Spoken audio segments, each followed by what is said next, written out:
Josh Heupel announced on Monday that a key Tennessee running back is full go, cleared for contact. What this means for Cam Seldon, what this means for Tennessee's offense. That and more Tuesday, Locked On Vols.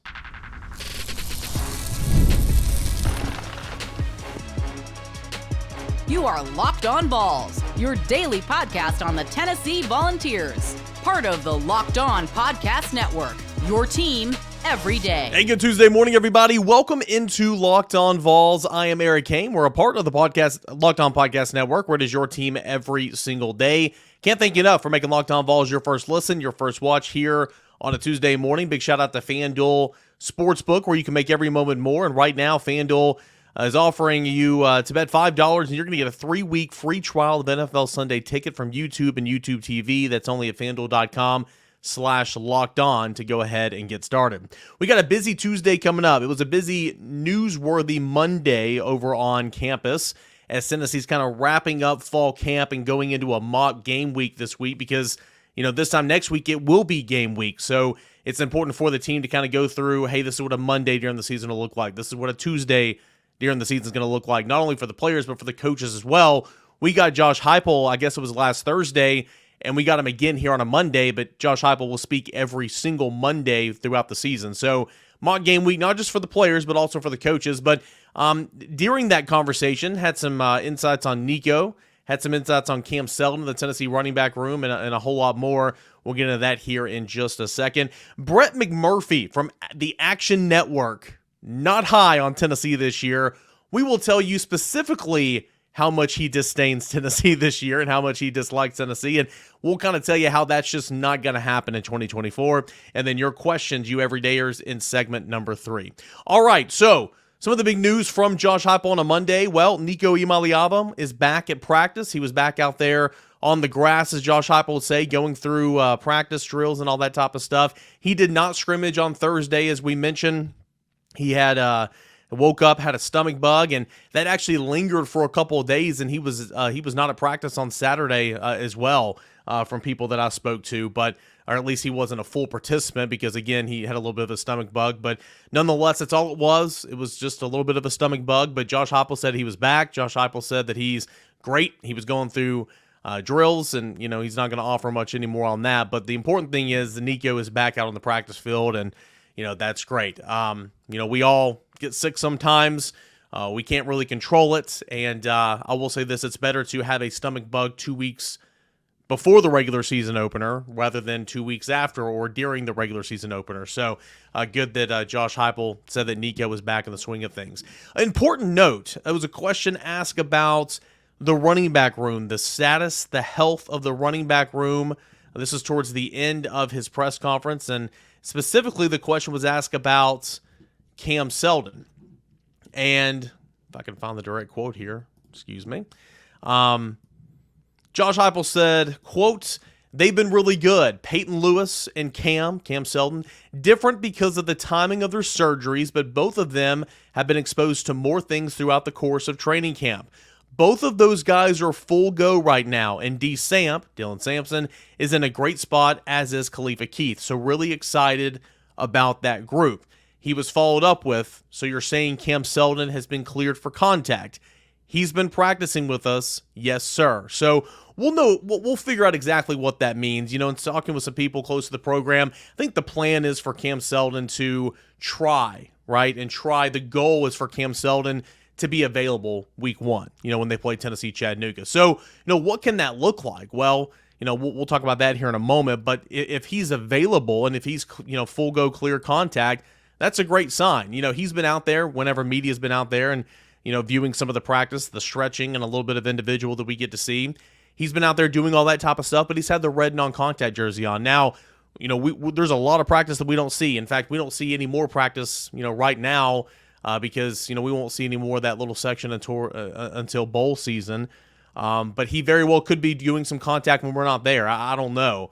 But according to Josh Heupel, his quote was, both of those guys, speaking on Peyton Lewis and Cam Seldon, are full go right now. And then when he was followed up, asking to confirm that Cam Seldon's been cleared for contact, he said, quote, "He's been practicing with us, yes, sir." So that is a really, really good sign. Peyton Lewis, who Of course, Cam Seldon had a shoulder surgery in the spring.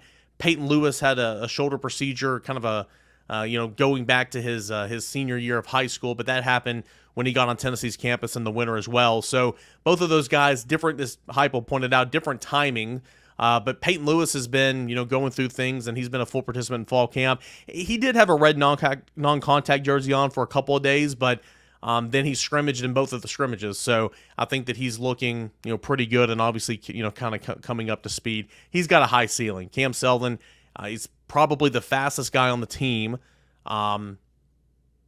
I think he's going to be a really, really good running back before it's all said and done. But, in the pecking order, and that's kind of what I want to transition to here, say week 1, Tennessee's got all 4 running backs available, ready to roll, or all 5 running backs available, ready to go. What's that workload going to look like? Like, DeSean Bishop has carried, no pun intended, this running back room, at parts and times last fall, because Jabari Small and Jalen Wright got a lot of work in, so I don't want to say that. But, they wanted to be careful with Small and Wright. In the spring, you had Cam Seldon, who, was out for half the time, and they were careful with Dylan Sampson. And, DeSean Bishop carried that. And, this spring or this fall camp, DeSean Bishop's been the RB1 because they've been really, really careful with the limited Dylan Sampson, who he's fine. He's going to be able to go.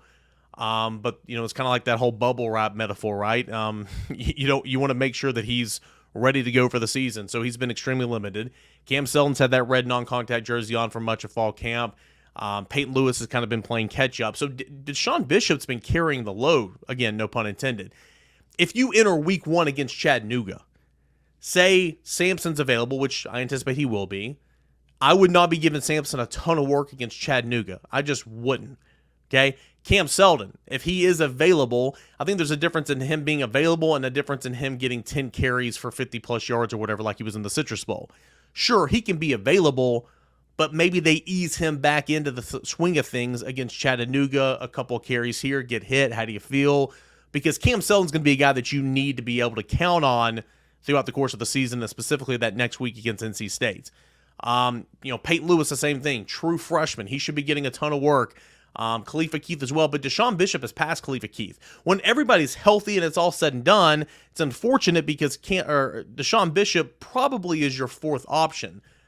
But DeSean Bishop should be getting a ton of run. Again, no pun intended. I don't know what I keep doing this. DeSean Bishop should be getting a ton of run week 1 against Chattanooga. Number 1, he's earned it. He has absolutely earned it. Number 2, while you ease those guys, you're taking precautions with Dylan Sampson. You're easing Cam Seldon back into the fold of things. I think it should be a ton of DeSean Bishop, and it should be a ton of Peyton Lewis against UT Chattanooga. And then from there, say Bishop goes off and has a career day. Bishop maybe can earn some playing time in this running back rotation. We saw last year it was a 3-headed rotation, a 3-man rotation. Will it be that way with the first-year running backs coach in Darrell Sims? I don't know. What we do know is you have a Dylan Sampson, but you know what you have in there. He's proven, and he's experienced in this league. Cam Seldon had a good Citrus Bowl, but he's very unproven. DeSean Bishop has never carried a ball in a game before. Khalifa Keith, very, very unproven in terms of just mop-up duty. And, of course, Peyton Lewis is going to be a true freshman. So if DeSean Bishop goes off in the Chattanooga game, because I expect him to be the second option out of the backfield to begin the season, because, number 1, as other guys are kind of coming back into it, easing back into it after injuries, and number 2, he's earned it. Hopefully for DeSean Bishop, he can go off and maybe start kind of carving out a role there. But it's just going to be really, really interesting to see how they want to facilitate things in the backfield, because Dylan Sampson needs to be getting his carries. Cam Seldon has an incredibly high ceiling, and he the Jerry Mack, who's with the Jaguars now, he was thrilled about the possibilities of a Dylan Sampson, Cam Seldon backfield this year before he left. Just thrilled. And I think we are as fans as well. But Peyton Lewis, there's only one football. Like, you want to see Peyton Lewis progress as well, and you want to see DeSean Bishop. So I'm going to be so intrigued to see how I kind of have an idea of what it'll look like week 1. But like when rubber meets the road, like when games that really, really matter, NC State week 2 and Oklahoma week 4, what's that split carry going to look like for the Tennessee backfield? I don't know. Where is Cam Seldon in his progression? Where is Peyton Lewis as he's playing catch up? Is Dylan Sampson still ready to go? I don't know. But it looks like that running back room is healthy right now. And if they were to play a game tomorrow that mattered, probably all those guys would be available. At least that's judging off the comments from Josh Heupel on Monday. So That's really, really good news. Also, wanted to make mention, On3 put out its preseason freshman All-Americans on Monday. Boo Carter was named a preseason freshman All-American in the defensive backfield, according to On3. Last year, On3 pegged Arian Carter a preseason freshman All-American. Of course, his season was cut short due to injury. I think everybody's expecting, obviously, some big things from Boo Carter this year. So some newsworthy things to come out of fall camp, really tying a bow on fall camp, transitioning to mock game week for the University of Tennessee. And, VolQuest has it covered. And, of course, we got it right here on Locked On Vols. Hey, when we come back, Brett McMurphy, not a fan of Tennessee. We'll tell you where he has Tennessee bowling in his preseason bowl projections. That is coming up next as we continue on here with a Tuesday edition of Locked On Vols. I want to tell you about our friends over at Ibotta. Sandals, sunscreen, snacks for the kids. What do these have in common? You're probably buying a ton of them this summer, and especially to end the summer month here in August. But don't stress about the cost. Use Ibotta. You can get cash back on all your purchases when you stock up on all the summer essentials. Ibotta is a free app that lets you earn cash back every time you shop. Earn hundreds of items, from groceries to beauty supplies, even toys, so you can make sure that you're beating the inflation no matter what you're purchasing. The average Ibotta user earns $256 per year. That could cover the cost of an entire shopping trip, that flight you've been eyeing, or a dinner that you wanted to take your loved one to, maybe a date night. Other apps give you points that don't amount to much, but with Ibotta, you earn cash back that you can withdraw to your bank account, PayPal, or gift card. Simply add offers to the app, upload your receipt, and voila, the money is yours. So, right now, Ibotta is offering all listeners $5 just for trying Ibotta by using the code LOCKEDONCollege when you register. Go to the App Store or to Google Play, download the free Ibotta app to start earning cash back on all things with the promo code LOCKEDONCollege. That's Ibotta in the Google Play or App Store, promo code LOCKEDONCollege.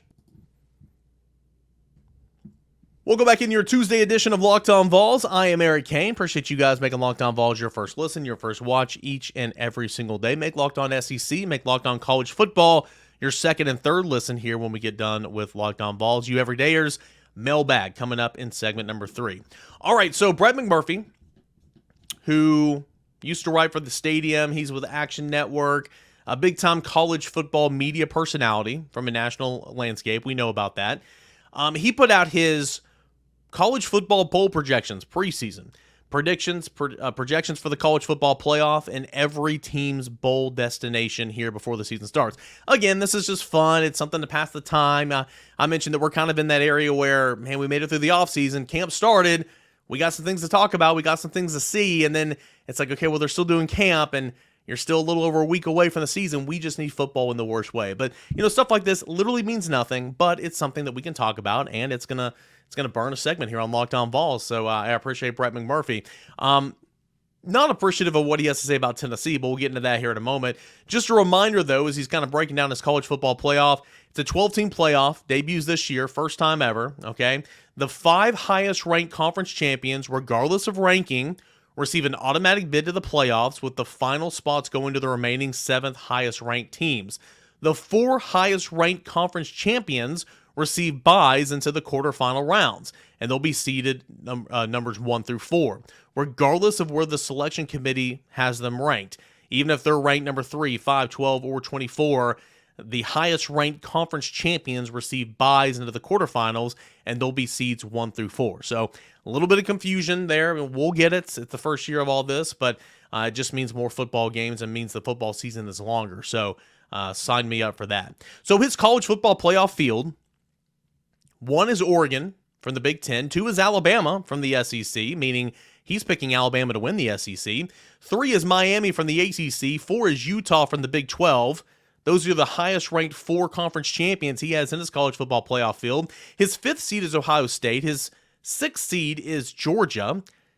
So he doesn't have Michigan or Ohio State winning the Big Ten. He's got Oregon. His 7th seed is Ole Miss. 8th seed is LSU. 9th seed is Penn State. 10th seed is Virginia Tech, 11th seed is Iowa, and the group of 5 champion that gets in the college football playoff and gets the 12th seed is Brett McMurphy is picking Texas State from the Sun Belt. So that is the field, the projected field for the college football playoff, 12 team from the Action Network's Brett McMurphy. So, he's got all of his matchups in here kind of laid out, and, when you get to the quarterfinals, he has in the Fiesta Bowl, he's got Utah against Ohio State. He's got in the Chick-fil-A Peach Bowl, and of course, remember, these are not home field. These are, the first 4 seeds who got the automatic buys automatically go into the quarterfinal round, and these go to neutral sites. So Utah's at Ohio State, meaning Ohio State won its previous matchup at a home field. It's got Alabama against Ole Miss, meaning Ole Miss won its matchup in its first-round game. You've got in the Rose Bowl, Oregon against Penn State, meaning Penn State won its first-round matchup. And then you've got Georgia against Miami, meaning Georgia won its first-round matchup. That's in the All-State Sugar Bowl. So, in the semifinals, Brett McMurphy believes it'll be playing in the Orange Bowl, Alabama against Georgia. We've seen that before. And in the Cotton Bowl, it will be Oregon against Ohio State.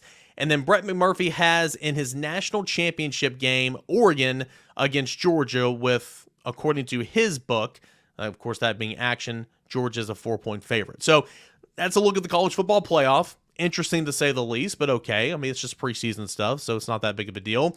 What about these other college football bowl games? Obviously, Tennessee, according to Brett McMurphy, did not make the 12-team college football playoff. So where does he have Tennessee projected to go bowling? And based on that bowl, we can determine kind of what the season's going to look like for Tennessee. Obviously, as I've said all offseason long, I don't know if Tennessee will make the college football playoff. The expectation should be that Tennessee makes the college football playoff. At the end of this week, when I do my official picks for the season, spoiler, I'm probably going to have Tennessee winning 10 games. Sure, maybe I'm drinking the Kool-Aid. Maybe I'm too close to the situation. I think if Tennessee stays healthy, specifically at the quarterback position, Tennessee can win 10 games, and Tennessee will win 10 games. Brett McMurphy does not believe that's going to be the case. So I'm scrolling down here, and I'm like, okay, well, I see some bowl games. I see some big-time bowl games. There's the Cheez-It Citrus Bowl. Tennessee played in that one last year. Okay. Yada, yada. There's the Reliquist Bowl, the former Outback Bowl. Okay, no Tennessee there. Keep scrolling, and wow. December 27th, Las Vegas. Tennessee against Arizona in the Las Vegas Bowl. Tennessee against Arizona in the Las Vegas Bowl. Let me just tell you, so many things are wrong with that. First and foremost, if they played in this bowl game, and that game would be on December the 27th, it means I would be spending Christmas in Las Vegas. I can tell you who would not be a fan of that, and who might divorce me would be my wife. I would be spending Christmas in Las Vegas. Sure, maybe she can come out. I don't know. The point is, I'd be spending Christmas week in Las Vegas. There are so many different places that I'd rather spend Christmas than Las Vegas. I'm not saying I've been to Las Vegas one time. I'd love to go back again. I'm a big-time traveler. I wouldn't want to be there for Christmas. I'll just say that. But spending Christmas time in Las Vegas means they play on December the 27th. That means that Tennessee, okay, would be somewhere around 9th or 10th in the SEC. Okay, that means Tennessee would be finishing somewhere around a 7-5 record. Okay, again, we know how bowl politics work, and I don't even pretend to be, it's a couple guys that I used to work with, Tyler Robbins specifically over at the Sports Animal.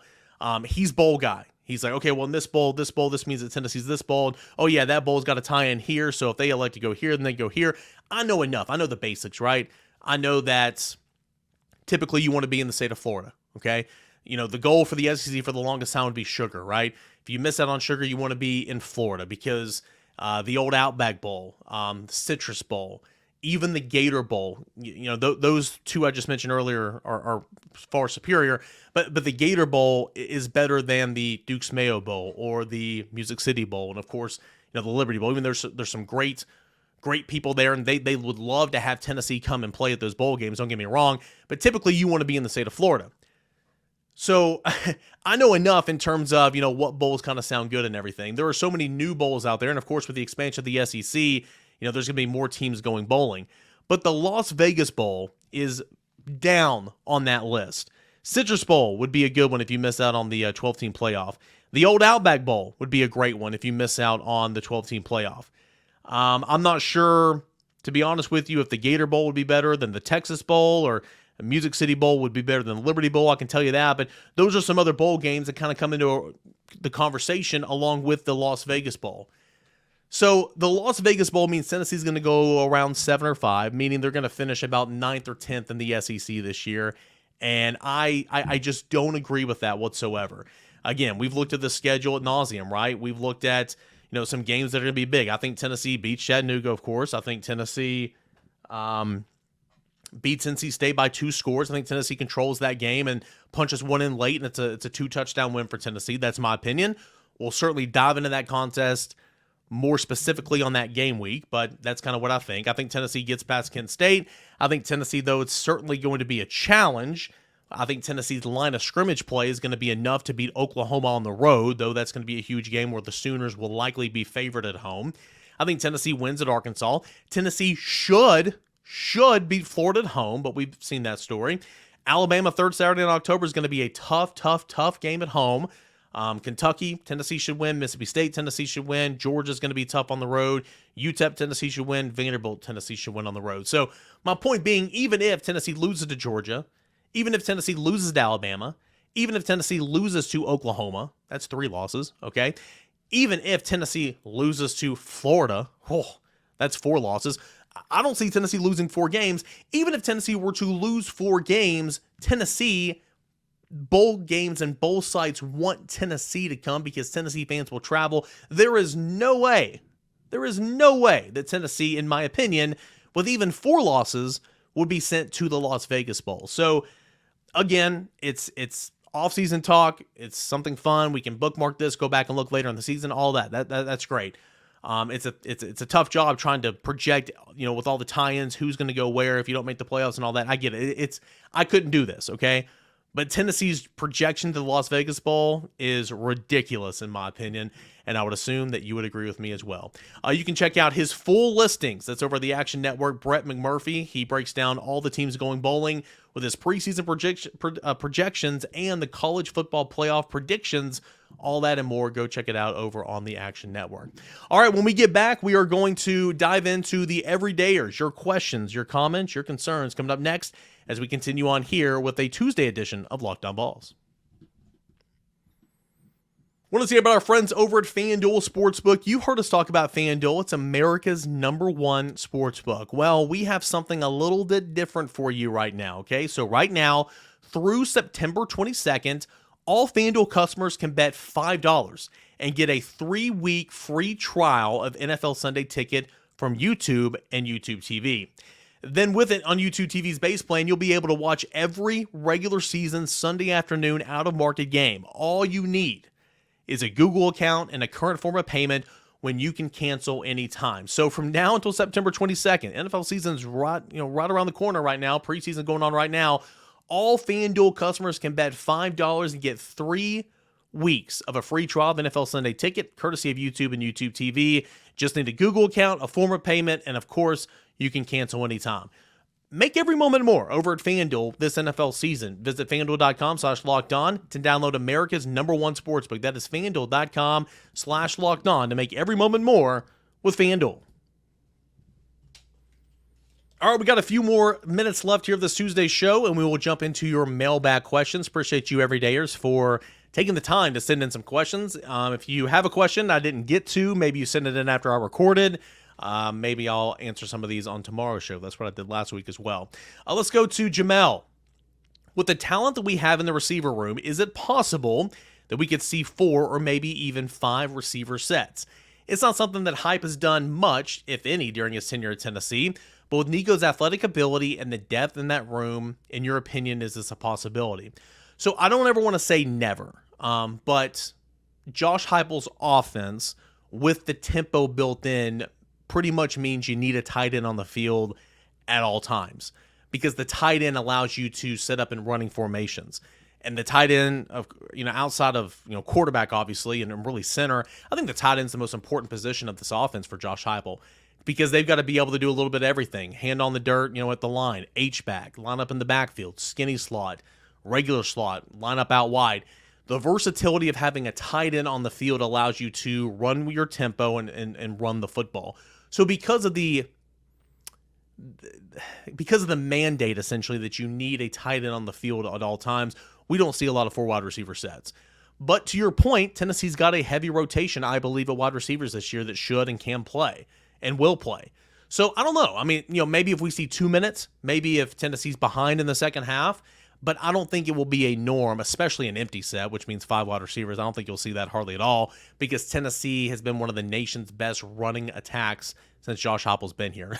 So many people think this is an air raid offense. So many people think that Josh Heupel is all about the pass. He loves to let it rip, as Joey Halsey would say, but it all starts on the run game. So maybe in certain situations, 2 minute, or if you're behind, but as a normal kind of change-up set, I would say no, because we haven't really seen that, to your point.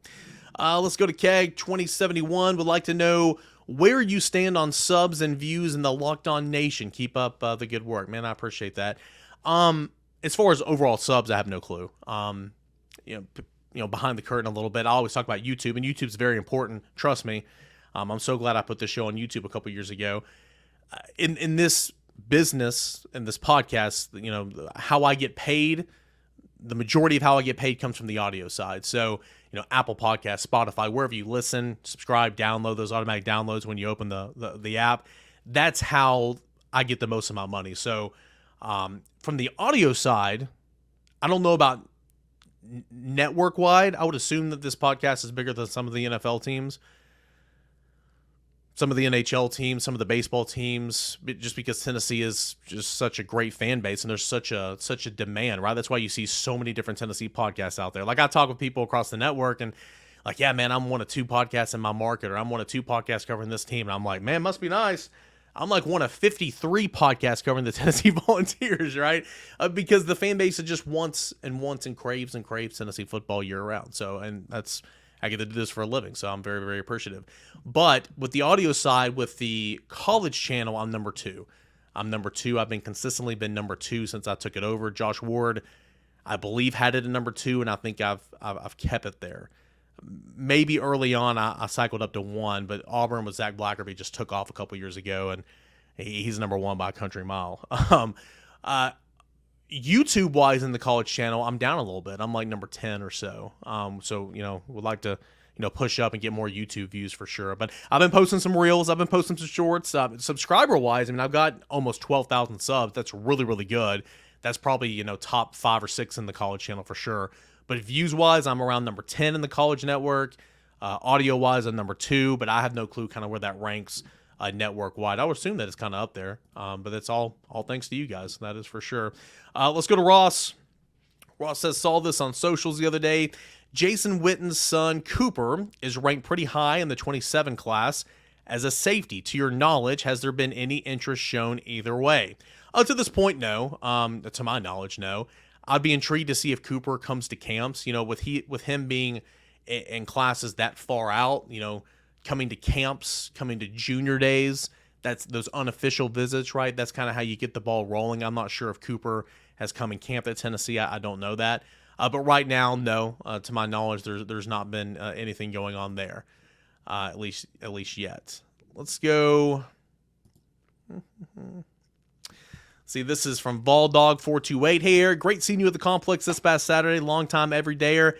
I appreciate you, man. Thank you so much for saying hi to me. And people come up and they say everydayers. I promise you that means the world to me. Question: how much of a drop-off do you see in our offensive tackles if Campbell and Hurd go down? I know Big Dane is our utility backup, but where and who is able to fill the void? Yeah, there's a drop-off. Like, Dane Davis is a guy that I want on my team. He's been a friend of the program. He's come on the show several times. I root for Dane Davis.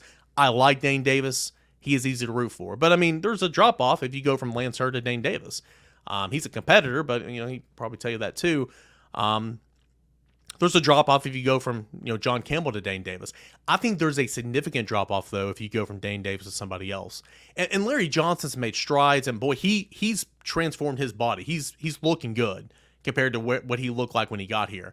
And if he continues to progress, man, he's going to play here for Tennessee. But, like, Bennett Warren's not ready. I don't think Larry Johnson, they'd be comfortable with him playing extended period of time at tackle, specifically left tackle, in my opinion. You're kind of shallow at tackle, to be completely honest with you. I think Ben Warren's going to be good. I think down the line, Jeremiah Hurd can be good, but he is very, very raw and very, very new. Jesse Perry's getting a little bit of work, and I think that Jesse Perry's a guy that they like, but I might think Jesse Perry has a better option of the interior down the line. But to your point, there's a drop-off there. But I am comfortable with Dane Davis playing extended period of time because Dane Davis has done that, and Tennessee's been good when he's been in there. But past those three, that's when I would start to kind of worry a little bit. Just my opinion. A couple more here before we call it quits. Let's go to Kurt. UT last year had issues putting away teams early on, preventing players like Nico from getting good amount of snaps.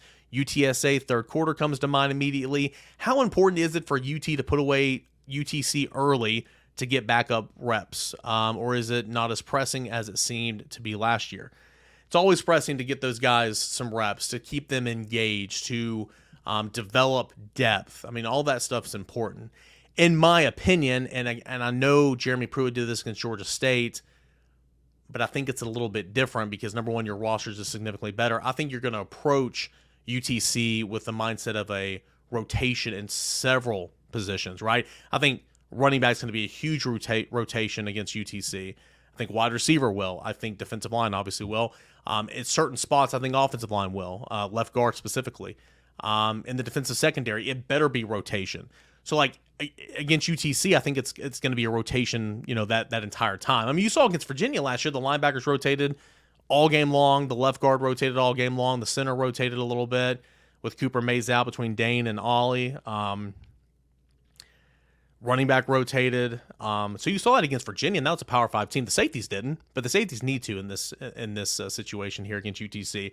I guess what I'm trying to get at here, UTC and really any other team, man, when you're up by a ton, put in your backups, develop that talent. That's something this staff has not done a great job with at all. It's really, really frustrating. I continue to go back 2021, Hendon Hooker running the football on the road at Missouri when Tennessee's leading 65-23 or whatever. Like, what are we doing here? Let's go to Volman96. How many confirmed enrollees and signees for this 25 class? Nothing's confirmed right now because they have not signed their national letter of intent, but Tennessee has 23, I believe, 23 commits. And I would assume that the majority of those guys are going to be in this class. Darius says, recruiting-wise, was it more important to have Nico to help get things started back on track or GMAC for the future? And does getting David Sanders make up for the sting of Jordan Seaton? I know it may be too early to tell. Just wanted your thoughts. Getting Sanders absolutely kind of covers for missing out on Seaton. And Tennessee was late to the game. Tennessee became a real player with Jordan Seaton, but Tennessee was late to the game with Jordan Seaton. Tennessee was in the ground floor the entire time with David Sanders. So I think those are a little bit different. With Nico, I would still say Nico because Nico was like generational is what it felt like from day one in that class, even though there was a really nice quarterback class. I think from that standpoint, Tennessee was coming off, a 7-5 season, and before 2022 even started, Nico committed to Tennessee, right? And so it kind of showed you hey, this staff is serious. The collective is in business, and it's got its crap together. The relationship from the staff, evaluating talent, getting that talent to campus, they're for real. So I think when Nico committed and eventually signed with Tennessee, I think that, in my opinion, showed that, hey, Tennessee's here at the big boy table in recruiting, and certainly we've seen that Tennessee's not slowed down on the recruiting trail since. Guys, I can't thank you enough for sending in those questions, those comments every single Wednesday or every single Tuesday for mailbag edition of the show right here on Locked On Vols. If I didn't get to your question, or potentially if you send it in afterwards, I do apologize. Maybe I'll get to answer some of these on tomorrow's show. Appreciate you guys for being here. Can't thank you enough. Let's do it again tomorrow. This is Locked On Vols.